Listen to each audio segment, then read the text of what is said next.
ഇതെന്തിനാടി ഇവിടെ? എന്നാടി അങ്ങനെ ചോദിച്ചത്? എടി ഉണ്ണി യേശു ഞങ്ങളുടെ തൊഴുത്തിലാണല്ലോ ജനിച്ചത്. അപ്പൊ ഞങ്ങൾ എന്തായാലും ഞങ്ങളുടെ തൊഴുത്തലങ്കരിക്കും. അപ്പൊ പിന്നെ നിനക്കും ഞങ്ങളുടെ കൂടെ കൂടിയാ പോരെ? എന്തോ എങ്ങനെ? എടി ഉണ്ണിയേശു ഞങ്ങളുടെ തൊഴുത്തിലാണ് പിറന്നത്. നീ ആ പാട്ട് കേട്ടിട്ടില്ലേ? കാലിത്തൊഴുത്തിൽ പിറന്നവനേ. കേട്ടിട്ടില്ലേ? കാലി എന്ന് വെച്ചാൽ പശു. അപ്പോ കാലിത്തൊഴുത്ത് വെച്ചാൽ പശുവിന്റെ തൊഴുത്ത്. അവള് പുതിയ കഥയായിട്ട് വന്നേക്കും.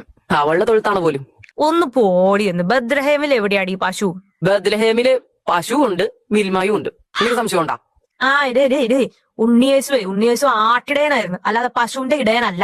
പിന്നെ എങ്ങനാടി നിങ്ങളുടെ തൊഴുത്തിൽ വന്ന് ജനിക്കുന്നത്? അതെന്തെങ്കിലുമൊക്കെ ആകട്ടെ, പക്ഷെ ജനിച്ചത് പശുവിന്റെ തൊഴുത്തിലാണ്. ആട്ടിൻ തൊഴുത്തിലാണെന്നാ ഞാനും കേട്ടേക്കണത്. കേട്ടാ ഇപ്പൊ എങ്ങനെ ഇരിക്കണം? പിന്നെ കണ്ട കോഴികളെ പറയണ വിശ്വസിക്കാനല്ലോ ഞാൻ ഇരിക്കുന്നത്. കേട്ടാ പട്ടി, ഉണ്ണിയേശു പശുത്തൊഴുത്തിലാണോ ആടിന്റെ തൊഴുത്തിലാണോ ജനിച്ചത്? പറ. അതിപ്പോ കാലിത്തൊഴുത്തിലല്ലേ ജനിച്ചത്?